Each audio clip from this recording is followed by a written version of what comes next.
The Richest Man in Babylon Tells His System by George S. Clason. Read by Sarah Partridge.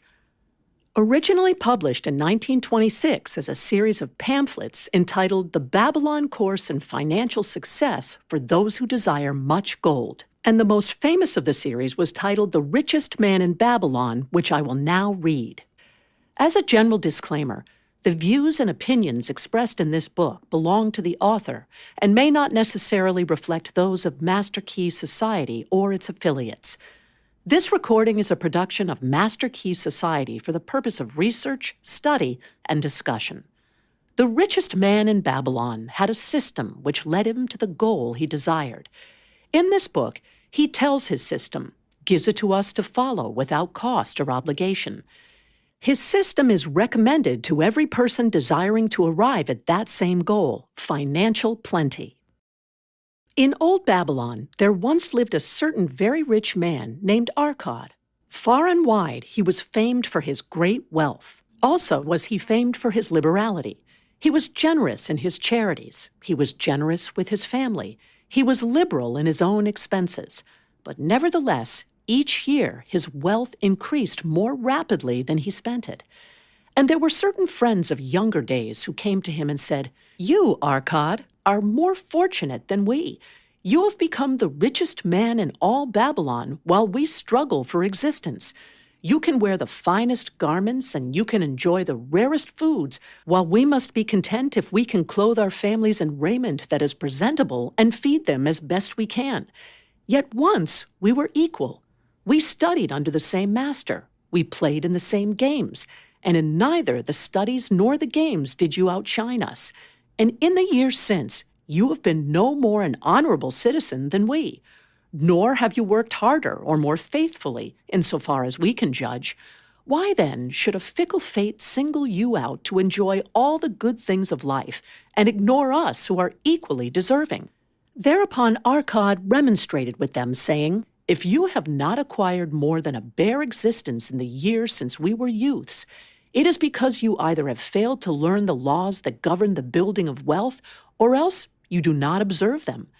Fickle fate is a vicious goddess who brings no permanent good to anyone. On the contrary, she brings ruin to almost every man upon whom she showers unearned gold. She makes wanton spenders who soon dissipate all they receive and are left beset by overwhelming appetites and desires they have not the ability to gratify. Yet others whom she favors become misers and hoard their wealth, fearing to spend what they have, knowing they do not possess the ability to replace it. They further are beset by fear of robbers and doom themselves to lives of emptiness and secret misery. Others there probably are who can take unearned gold and add to it and continue to be happy and contented citizens. But so few are they, I know of them but by hearsay. Think of the men who have inherited sudden wealth and see if these things are not so." His friends admitted that of the men they knew who had inherited wealth, these words were true, and they besought him to explain to them how he had become possessed of so much property. So he continued, "In my youth, I looked about me and saw all the good things there were to bring happiness and contentment, and I realized that wealth increased the potency of all these. Wealth is a power. With wealth, many things are possible. One may ornament the home with the richest of furnishings. One may sail the distant seas. One may feast on the delicacies of far lands. One may buy the ornaments of the gold worker and the stone polisher. One may even build mighty temples for the gods. One may do all these things, and many others in which there is delight for the senses and gratification for the soul. And when I realized all this, I declared to myself that I would claim my share of the good things of life. I would not be one of those who stand afar off, enviously watching others enjoy. I would not be content to clothe myself in the cheapest raiment that looked respectable. I would not be satisfied with the lot of a poor man.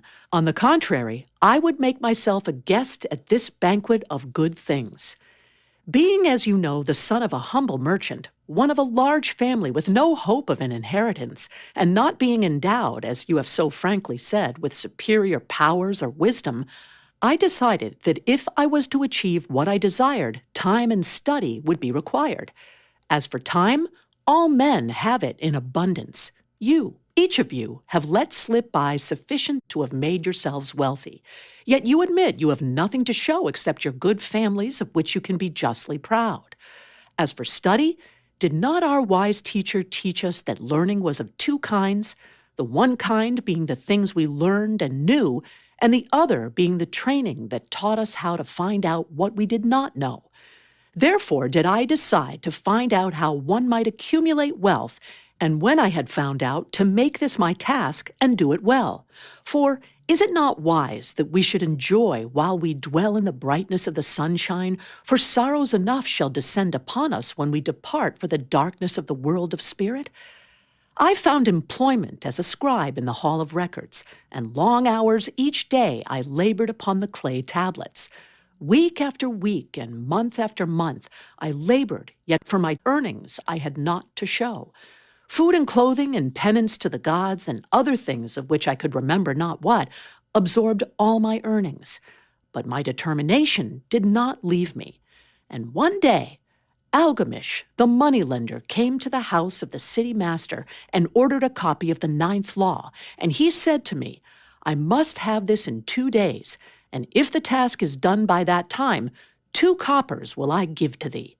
So I labored hard, but the law was long, and when Algamish returned, the task was unfinished. He was angry, and had I been his slave, he would have beaten me. But knowing the city master would not permit him to injure me, I was unafraid, so I said to him, Algamish, you are a very rich man.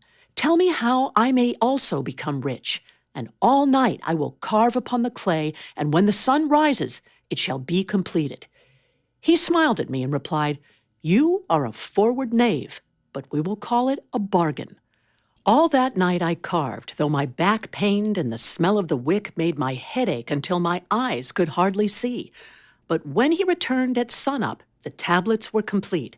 Now, I said, tell me what you promised. You have fulfilled your part of our bargain, my son, he said to me kindly, and I am ready to fulfill mine. I will tell you these things you wish to know because I am becoming an old man, and an old tongue loves to wag. And when youth comes to age for advice, he receives the vision of years. But too often does youth think that age knows only the wisdom of days that are gone, and therefore profits not. But remember this, the sun that shines today is the sun that shone when thy father was born, and will still be shining when thy last grandchild shall pass into the darkness. The thoughts of youth, he continued, are bright things that shine forth like the meteors that oft make brilliant the sky. But the wisdom of age is like the fixed stars that shine so unchanged that the sailor may depend upon them to steer his course. Mark you well my words, for if you do not, you will fail to grasp the truth that I will tell you, and you will think that your night's work has been in vain. Then he looked at me shrewdly from under his shaggy brows and said in a low, forceful tone, I found the road to wealth when I decided that a part of all I earned was mine to keep, and so will you. Then he continued to look at me with a glance that I could feel pierce me, but said no more. Is that all? I asked. That was sufficient to change the heart of a sheep herder into the heart of a moneylender, he replied. But all I earn is mine to keep, is it not? I demanded. Far from it, he replied. Do you not pay the garment maker? Do you not pay the sandal maker? Do you not pay for the things you eat? Can you live in Babylon without spending? What have you to show for your earnings of the past month? What for the past year? Fool! You pay to everyone but yourself. Dullard, you labor for others. As well be a slave and work for what your master gives you to eat and wear. If you did keep for yourself 1/10 of all you earn, how much would you have in 10 years? My knowledge of the numbers did not forsake me, and I answered, as much as I earn in 1 year. You speak but half the truth, he retorted. Every gold piece you save is a slave to work for you. Every copper it earns is its child that also can earn for you. If you would become wealthy, then what you save must earn, and its children must earn, and its children's children must earn, that all may help to give to you the abundance you crave. You think I cheat you for your long night's work, he continued, but I am paying you 1,000 times over if you have the intelligence to grasp the truth I offer you. A part of all you earn is yours to keep. It should be not less than 1/10, no matter how little you earn. It can be as much more as you can afford. Pay yourself first. Do not buy from the clothes maker and the sandal maker more than you can pay out of the rest and still have enough for food and charity and penance to the gods. Wealth, like a tree, grows from a tiny seed. The first copper you save is the seed from which your tree of wealth shall grow. The sooner you plant that seed, the sooner shall the tree grow, and the more faithfully you nourish and water that tree with consistent savings, the sooner may you bask in contentment beneath its shade. So saying, he took his tablets and went away. I thought much about what he had said to me, and it seemed reasonable, so I decided that I would try it. Each time I was paid, I took one from each 10 pieces of copper and hid it away, and strange as it may seem, I was no shorter of funds than before. I noticed little difference as I managed to get along without it, but often I was tempted, as my hoard began to grow, to spend it for some of the good things the merchants displayed, brought by camels and ships from the land of the Phoenicians, but I wisely refrained. A 12th month after Algamish had gone, he again returned and said to me, "Son, have you paid to yourself not less than 1/10 of all you have earned for the past year?" I answered proudly, "Yes, master, I have." "That is good," he answered, beaming upon me. "And what have you done with it?" "I have given it to Aesmir, the brickmaker, who told me he was traveling over the 7 seas, and in Tyre he would buy for me the rare jewels of the Phoenicians. When he returns, we shall sell these at high prices and divide the earnings." "Every fool must learn," he growled. "But why trust the knowledge of a brickmaker about jewels? Would you go to the bread-maker to inquire about the stars? No! By my tunic, you would go to the astrologer if you had power to think. Your savings are gone, youth. You have jerked your wealth tree up by the roots. But plant another. Try again. And next time, if you would have advice about jewels, go to the jewel merchant. If you would know the truth about sheep, go to the herdsman. Advice is one thing that is freely given away, but watch that you take only what is worth having. He who takes advice about his savings from one who is inexperienced in such matters shall pay with his savings for proving the falsity of their opinions." Saying this, he went away. And it was as he said. For the Phoenicians are scoundrels and sold to Aesmir worthless bits of glass that looked like gems. But as Algamish had bid me, I again saved each 10th copper, for I now had formed the habit, and it was no longer difficult. A 12-month later, Algamish came to the room of the scribes and addressed me. "What progress have you made since last I saw you?" "I have paid myself faithfully," I replied, "and my savings I have entrusted to Agar, the shield maker, to buy bronze, and each 4th month he does pay me the rental." "That is good. And what do you do with the rental?" "I do have a great feast with honey and fine wine and spiced cake. Also I have bought me a scarlet tunic, and some day I shall buy me a young ass upon which to ride." To which Algamish laughed. "You do eat the children of your savings. Then how do you expect them to work for you? And how can they have children that will also work for you? First, get thee an army of golden slaves, and then many a rich banquet may you enjoy without regret." So saying, he again went away. Nor did I again see him for 2 years, when he once more returned, and his face was full of deep lines, and his eyes drooped, for he was becoming a very old man, and he said to me, "Arkad, hast thou yet achieved the wealth thou dreamed of?" And I answered, "Not yet all that I desire, but some I have, and it earns more, and its earnings earn more." "And do you still take the advice of brickmakers?" "About brickmaking they give good advice," I retorted. "Arkad," he continued, "you have learned your lessons well. You first learned to live upon less than you could earn. Next, you learned to seek advice from those who were competent through their own experiences to give it. And lastly, you have learned to make gold work for you. You have taught yourself how to acquire money, how to keep it, and how to use it. Therefore, you are competent for a responsible position. I am becoming an old man. My sons think only of spending and give no thought to earning. My interests are great, and I fear too much for me to look after. If you will go to Nippur and look after my lands there, I shall make you my partner, and you shall share in my estate." So I went to Nippur and took charge of his holdings, which were large. And because I was full of ambition and because I had mastered the 3 laws of successfully handling wealth, I was enabled to increase greatly the value of his properties. So I prospered much, and when the spirit of Algamish departed for the sphere of darkness, I did share in his estate as he had arranged under the law. So spake Arkad, and when he had finished his tale, one of his friends said, "You were indeed fortunate that Algamish made of you an heir. Fortunate only in that I had the desire to prosper before I first met him.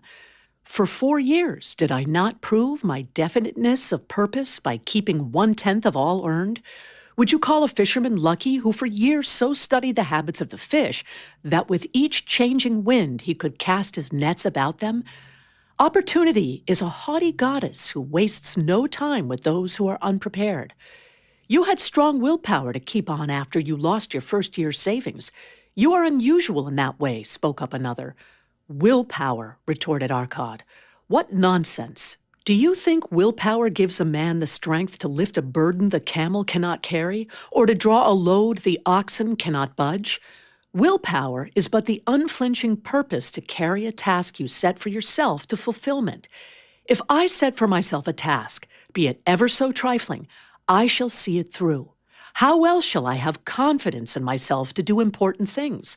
Should I say to myself, for 100 days as I walk across the bridge into the city, I will pick from the road a pebble and cast it into the stream, I would do it. If on the 7th day I passed by without remembering, I would not say to myself, tomorrow I will cast 2 pebbles, which will do as well. Instead, I would retrace my steps and cast the pebble. Nor on the 20th day would I say to myself, Arkad, this is useless. What does it avail you to cast a pebble every day? Throw in a handful and be done with it. No, I would not say that, nor do it. When I set a task for myself, I complete it. Therefore, I am careful not to start difficult and impractical tasks because I love leisure." And then another friend spoke up and said, "If what you tell is true, and it does seem as you have said reasonable, then being so simple, if all men did it, there would not be enough wealth to go around." "Wealth grows wherever men exert energy," Arkad replied. "If a rich man builds him a new palace, is the gold he pays out gone? No. The brickmaker has part of it, and the laborer has part of it, and the artist has part of it, and everyone who labors upon the house has part of it. Yet when the palace is completed, is it not worth all it cost? And is the ground upon which it stands not worth more because it is there? And is the ground that adjoins it not worth more because it is there? Wealth grows in magic ways. No man can prophesy the limit of it.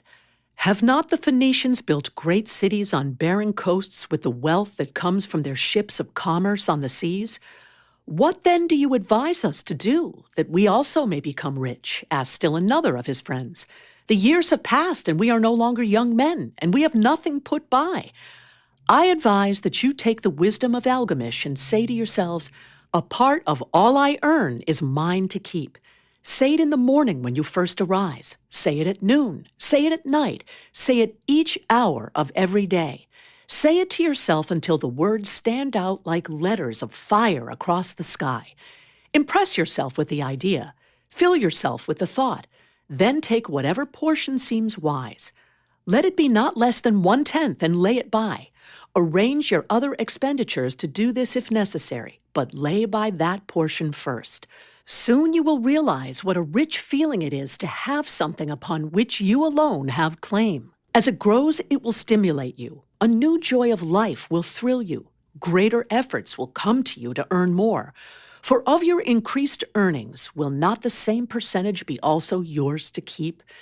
Then learn to make your treasure work for you. Make it your slave. Make its children and its children's children work for you. Ensure an income for thy future. Look thou at the aged, and forget not that in the days to come thou also will be numbered among them. Therefore, invest thy treasure with greatest caution that it be not lost. Usurious rates of return are deceitful sirens that sing but to lure the unwary upon the rocks of loss and remorse. Provide also that thy family may not want should the gods call thee to their realms. For such protection, it is always possible to make provision with small payments at regular intervals. Therefore, the provident man delays not in expectation of a large sum becoming available for such a wise purpose. Counsel with wise men. Seek the advice of men whose daily work is handling money. Let them save you from such an error as I myself made in entrusting my money to the judgment of Asmir the brickmaker. A small return and a safe one is far more desirable than risk. Enjoy life while you are here. Do not overstrain or try to save too much. If 1/10 of all you earn is as much as you can comfortably keep, be content to keep this portion. Live otherwise according to your income, and let not yourself be afraid to spend. Life is good, and life is rich with things worthwhile and things to enjoy.